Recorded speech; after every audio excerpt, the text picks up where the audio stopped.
Imagine for a second the sheer audacity required to pull off a scam. Selling a fake painting?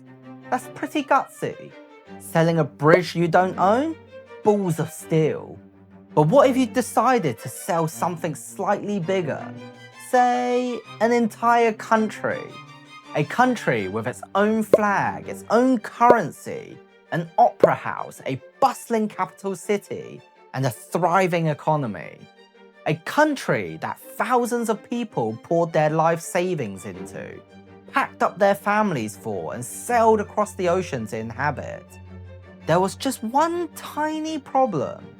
This country didn't exist. It was nothing but malarial jungle, deadly swamps, and a figment of a sociopath's imagination. This is the story of a conman who essentially committed mass murder by sending people to their inevitable doom, stole millions in today's money, and somehow ended up being buried as a national hero with full military honors. Welcome to the Curiosity Diary. Today we are diving into the crazy story of Gregor MacGregor, the man who sold a country that didn't exist. You're going to want to pull up a chair for this one.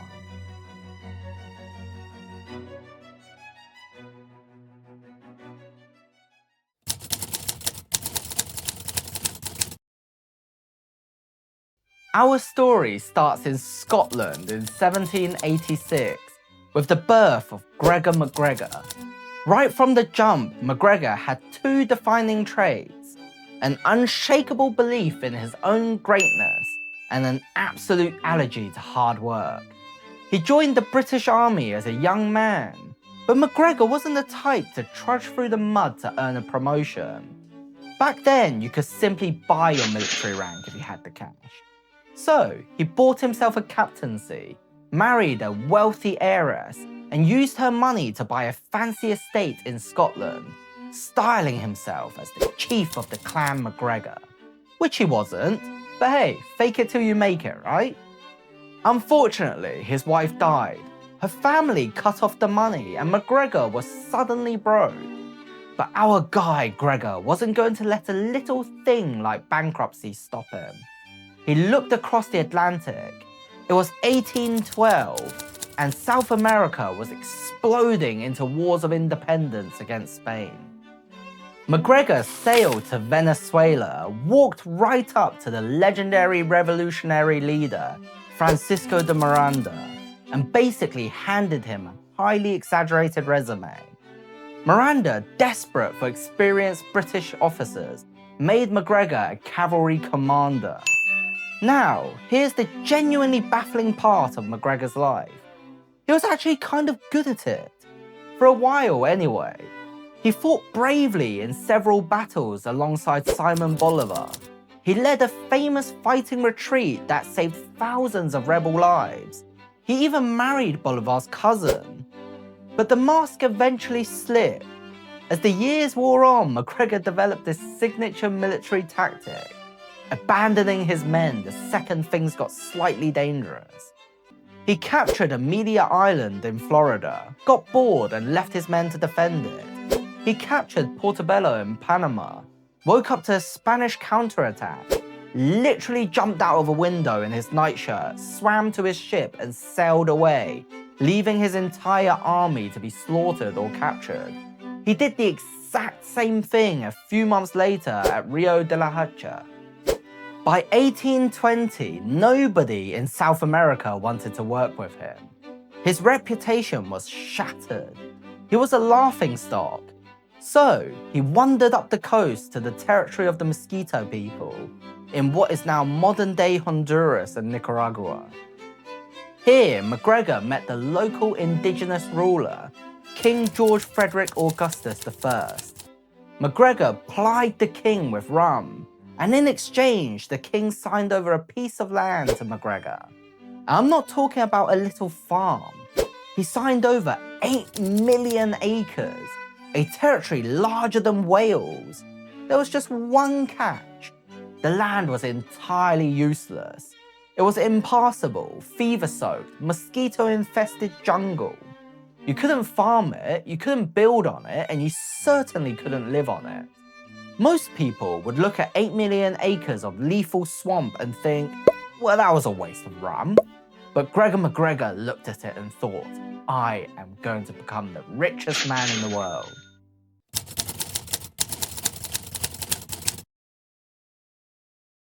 In 1821, MacGregor returned to London, but he didn't introduce himself as a disgraced soldier with a deed to a swamp. Oh no. He announced himself to London high society as His Serene Highness, the Cazique of Poyais, which basically meant he was the ruler of Poyais. What is Poyais? That was his name for the 8 million acres of swamp. MacGregor claimed that King George made him the sovereign ruler of this magnificent, undiscovered utopia, and the PR campaign he launched to sell this lie was nothing short of a masterclass in psychological manipulation. He targeted his fellow Scots. He knew they were ambitious, hard-working, and desperate for a piece of the colonial wealth that the English had been monopolising.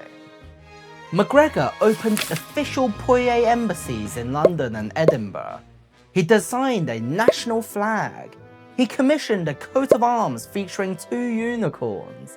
He printed Poyais currency, which he allowed people to buy with real British pounds. But his crowning achievement was a 350-page guidebook titled Sketch of the Mosquito Shore, including the territory of Poyais. It was written by a Captain Thomas Strangeways, who didn't exist. It was just MacGregor writing under a fake name. And the Poyais described in this book? It sounded like heaven on earth. The book claimed the soil was so fertile, you could plant crops and they would just spontaneously burst from the ground, giving you 3 harvests a year without you even having to break a sweat. It claimed the rivers were literally lined with chunks of pure gold. It said the local indigenous people were incredibly friendly and just desperately waiting for British people to come over and give them jobs. And the capital city? St. Joseph? The book described broad, paved boulevards, a massive domed cathedral, a national bank, and a spectacular opera house. Remember, this is a patch of jungle where the most advanced architecture was a mosquito breeding puddle. People ate it up. They didn't just buy land at 3 shillings an acre. They bought lifestyles. Shoemakers bought the rights to be the official shoemaker to the Republic of Poyais. Musicians bought tickets to play in the orchestra at the Poyais Opera House. A banker bought the rights to run the Bank of Poyais.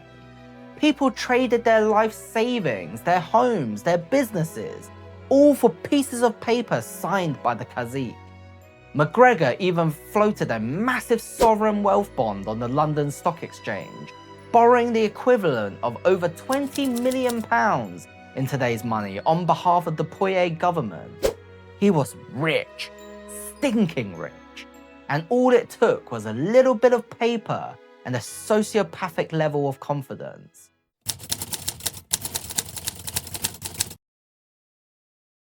But here is where the story shifts from just a little cheeky white-collar crime into a devastating human tragedy. Because MacGregor wasn't just selling imaginary stocks to wealthy bankers who could afford to lose it.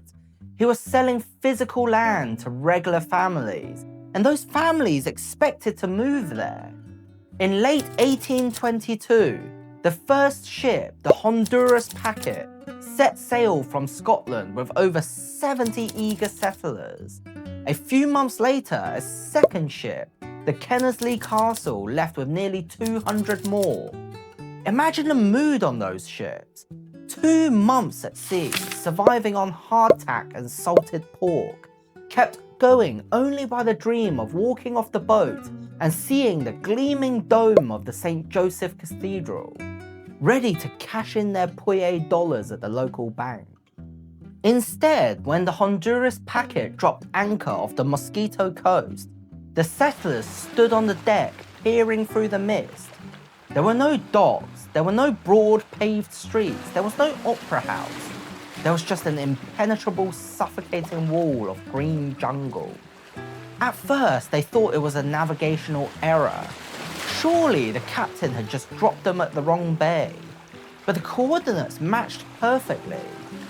Suddenly, a storm hit before they could even finish unloading, and the ship's captain, suddenly realizing he had dumped 70 people into the middle of nowhere and wanting absolutely nothing to do with it, basically said, well, good luck, and sailed away. Holding on to the belief that the city had to be somewhere, just further down the coast perhaps, they stayed even when the second ship showed up. They were dropped on a beach in the height of the rainy season. They had no shelter. The farming equipment they brought was completely useless against the dense ancient jungle.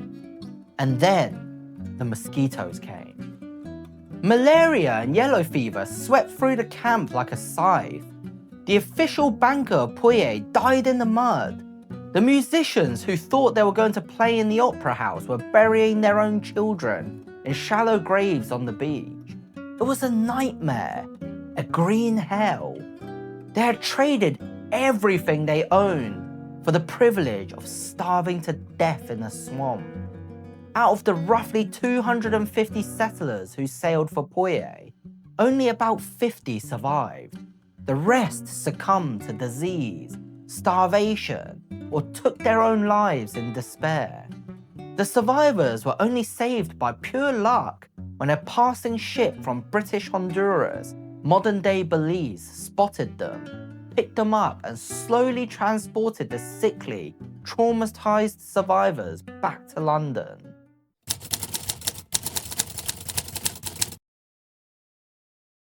When the first survivors hobbled back into London in late 1823, the press got hold of the story.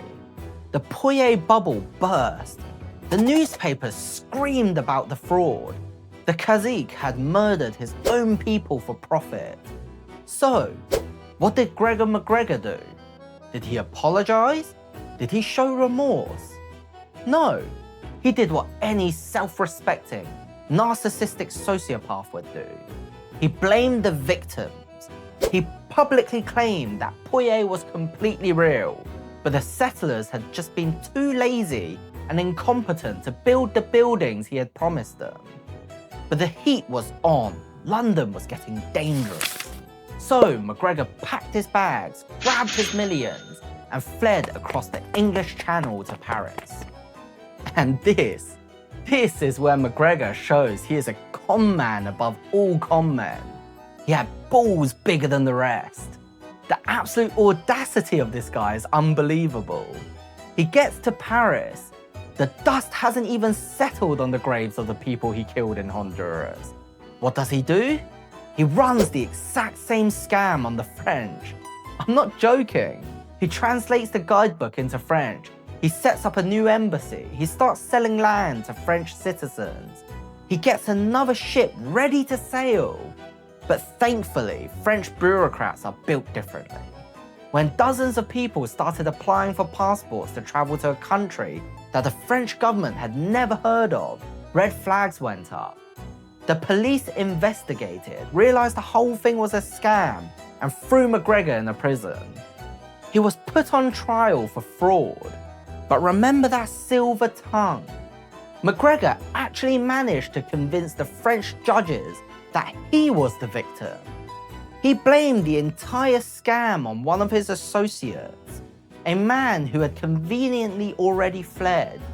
MacGregor was acquitted, let off the hook. He quickly moved back to London, where the anger had cooled down a bit. And over the next decade, he kept trying to launch the new Poyais schemes, but the well had run dry. He was eventually marginalized, ignored, and his money slowly ran out.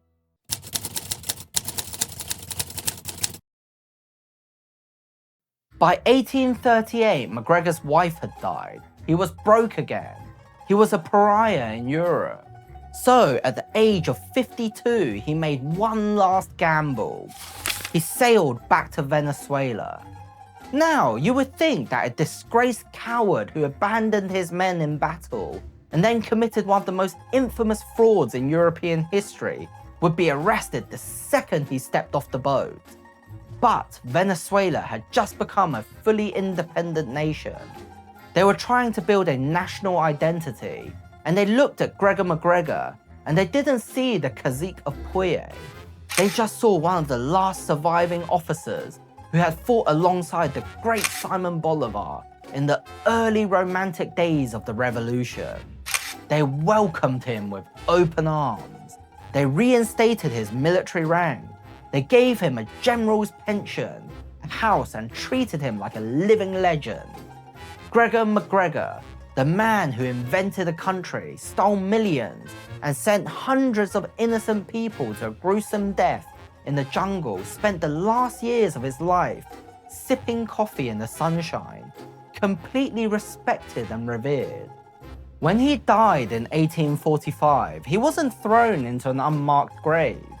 The Venezuelan government gave him a massive state funeral, burying him with full military honors in the National Cathedral in Caracas.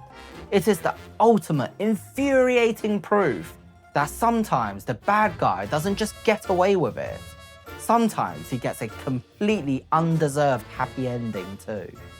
The story of Poyais is a masterclass in human psychology.